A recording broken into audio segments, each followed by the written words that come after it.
of channelinginc.com.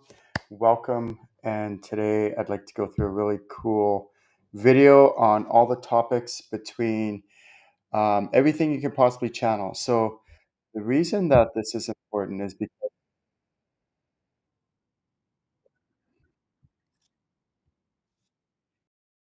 the reason this is important is because we know who we're channeling and what we're channeling. So in this video, I'm going to go through kinds of souls, all the different kinds of beings, the difference between them, and how to discern them. And so let's get started. Let's jump right into this. So, in the astral realm, so there's souls and there's beings. Souls have a soul. Beings do not have a soul. And it's important to know this because souls reside in a realm. It's called the astral realm or the in between realm. And so souls in the astral realm are they're of the light. They're fine to channel. You're welcome to channel and all that. So let's go through the differences. If you're watching this, I recommend if you can try to take notes. If not, make a mental note. And these are the different types of souls that you can find in the astral realm. So there are random souls, ones you don't know, just random souls. They just kind of float around. They're just there. You don't know them. They don't know you. And then there's ascended master souls. So these are like the Jesuses and the Buddhas and the Tolls and the Mother Marys and all those kind of different um, kinds of souls, ascended master souls.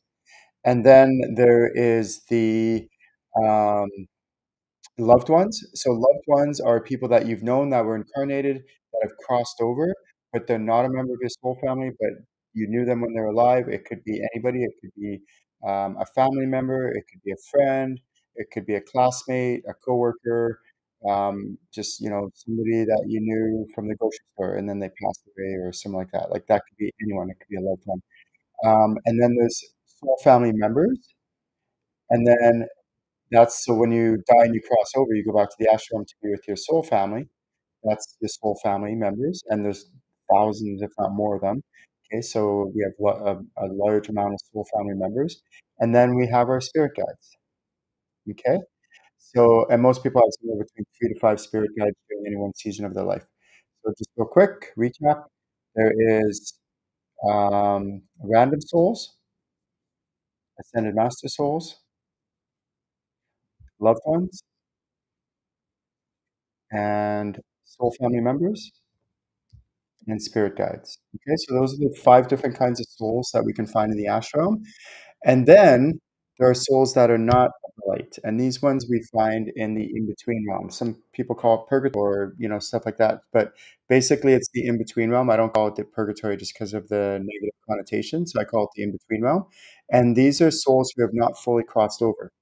And you can there are totally different categories from souls in the ashram and souls and not of the light. And so when you feel into a lost soul, basically the common traits or characteristics are that they are low energy, that they don't really have it like they're dull, they're faded, they might do things that are not good for you, not healthy for you. And so it's really important that when you're channeling, that you can feel the difference between a soul and like a soul that is in the ashram and one that is not in the ashram, one that's in the in between realm, and they feel totally different. I'll give you a little hint on this. If you ever get any messages that are not of the light, it's not a soul that's in the astral realm. Okay, that's a guarantee. I can say that with absolute confidence, because all the souls in the astral realm are of the light. They will only be good for you, healthy for you. It doesn't mean you channel every single one of them, like random souls and all that stuff. But they won't give you bad advice. They won't try to manipulate you. They won't try to do things to deceive you. Their energy feels good. All those kinds of things. Those are tells that they're of the astral realm and okay to channel. But I always recommend people start to learn to channel the spirit guides first, and then they can help you discern if a soul is of the light or not. Okay, so that's very, very important. So I do recommend trying to practice channeling your spirit guides. Um, but right now I'm just talking very basic, very general. Okay, so if you're like brand new and you're like trying to tell the difference, I feel like this soul is coming in, but I don't know if it's good for me or not.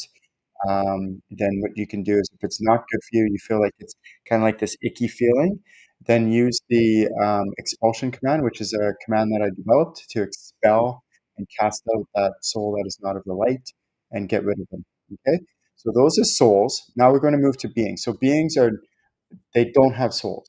Okay, so let me give you some examples of beings. Beings could be things like sprites and fairies and pixies and crystal divas, beings. There's a lot more than that. There's also dragons and angels, archangels, all that kind of stuff.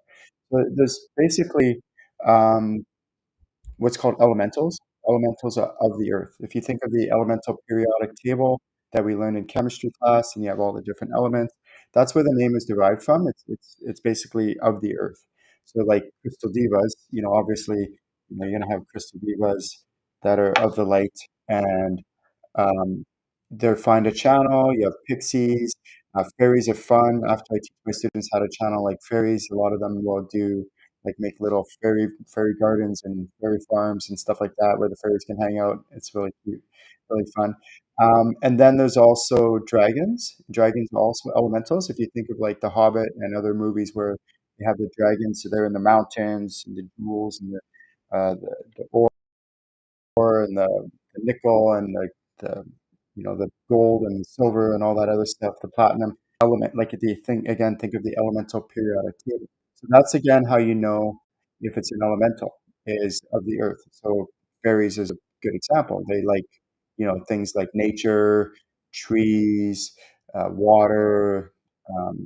Like I would put out little things of water for the fairies so they can have some water to drink and stuff like that. And you can do all this stuff, make little fairy gardens. So that's of the earth, right? And then there's another category of beings. Again, these are ones that don't have souls, and I call them celestial beings.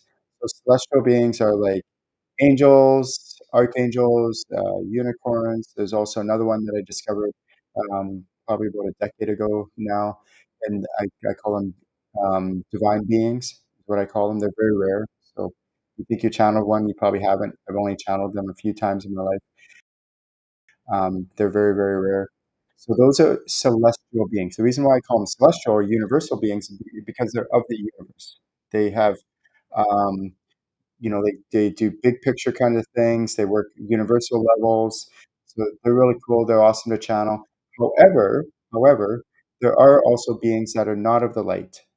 In the ideal world, it'd be nice to say, "Oh, everything's just of the light." No, it's not. There's things that are not of the light, things that are of the light. So this is where discernment comes in. So again, this is why it's important to learn to channel your spirit guides first, is because your spirit guides will help you discern the difference between a being that is not of the light. So a universal being could be of the light, like I mentioned, angels, archangels, things like that. They're definitely of the light. But are also beings that are celestial beings that are not of the light. How would you know?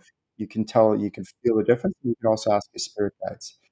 And then also going back to elementals, there are some, yes, there are some elementals that are not good for you to channel, not underworld kind of beings that are, so just cautious there as well. You don't want to be channeling every type of elemental being because some of them might not be good for you or healthy for you.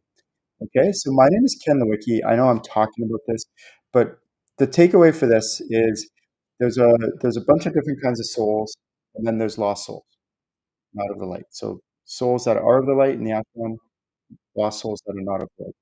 Then there's beings, and there's beings of the light, and then there's beings not of the light. And the most important thing about channeling is what? Always know who you're channeling. Why? Because if you don't know who you're channeling, what happened to me in my early days of when I first started to channel over 20 years ago now is I was channeling things I shouldn't have been, but I didn't know any better.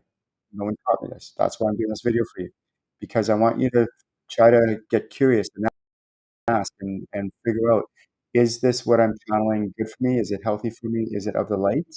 And if it's not, use the expulsion command, get rid of it, don't channel it, and continue working in the light. That's why we call it light worker. I want all of you to be light workers. Please don't dabble in the dark stuff. Stay away from that stuff and just work and operate in the light. My name is Ken Lewicki. Visit my website, channelinginc.com, for more events on how to channel, and we'll see you all later. Love you all. Talk to you later. Bye.